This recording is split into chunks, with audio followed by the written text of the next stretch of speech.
Hey guys, my name is Christian. Welcome to Mix It and Fix It. Today I'm going to go through a simple but yet effective trick to make room for the low end. So you have your awesome kick drum, you have your thick large bass guitar, but once they play together, the low end is a little bit too much to handle. So what do? Do you either make room in the kick drum, cutting some low end, or vice versa in the bass guitar? Well, there's a trick that can solve this fairly easy. So today I'm going to go through 3 different examples, one with a stock plugin, one with a dynamic EQ, and one with a specific plugin made for this trick. So let's see what we can do. Let's start off by listening to the track.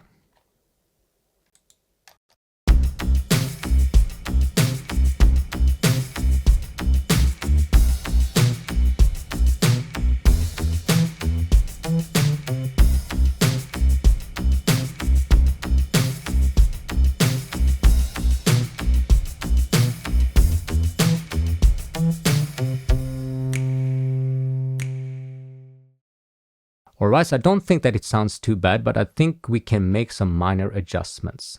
So first of all, I have 3 kick drum tracks here that are going to a kick drum bus. The same with the bass guitar, 2 bass tracks going to a bass bus. So on the kick drum bus, I have set up a send here, bus 35, it doesn't matter what it is. I've set the send level to 0, which means that I'm sending the kick drum level on bus 35.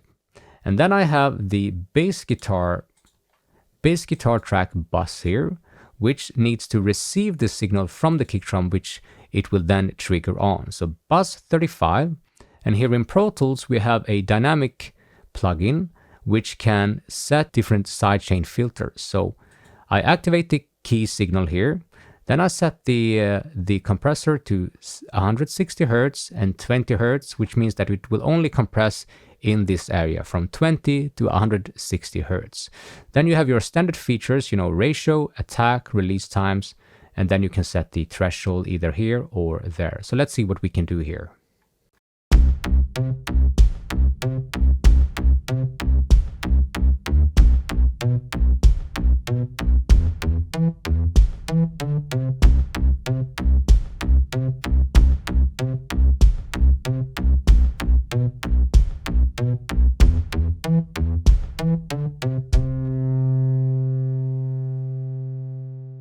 Alright, so it compresses the signal very slightly, and you can definitely hear that it makes room for the kick drum.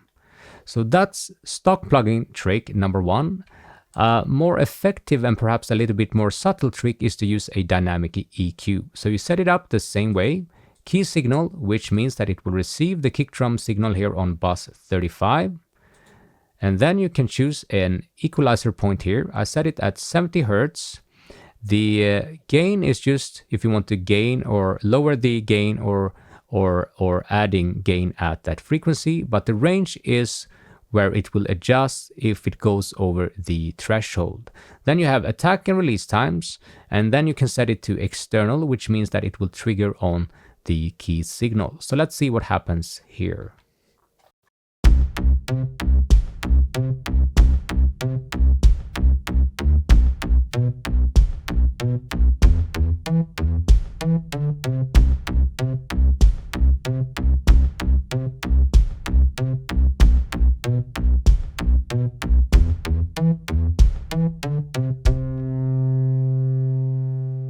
So when the kick drum is playing, the frequencies are docked with 2 dBs at 70 Hz, which seems to be the root note of the kick drum.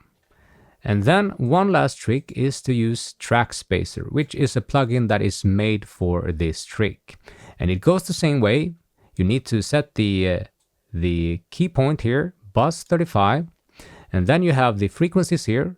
Here I set it at 300 Hz, and then the lower end is on 20 Hz. So it will only duck the signal from 20 to 300 Hz.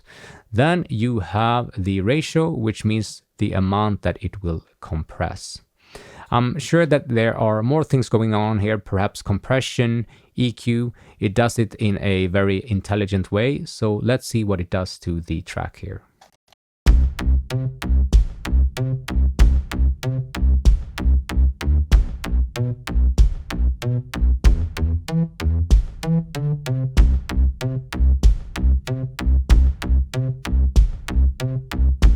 Alright,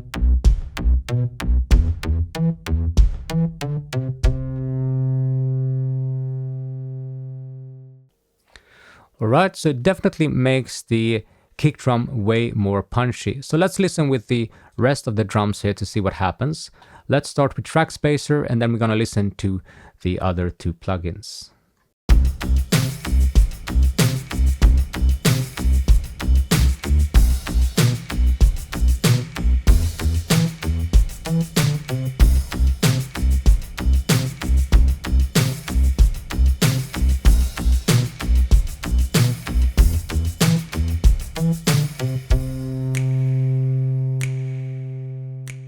Dynamic EQ.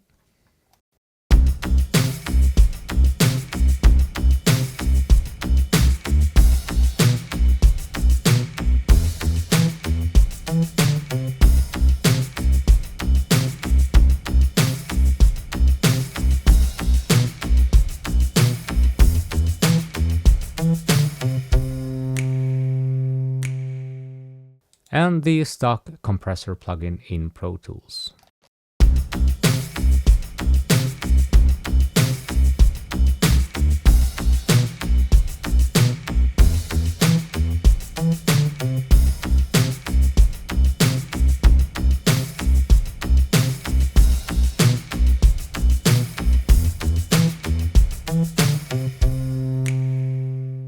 Alright, so to rank these three plugins, I would say Trackspacer definitely sounds the punchiest.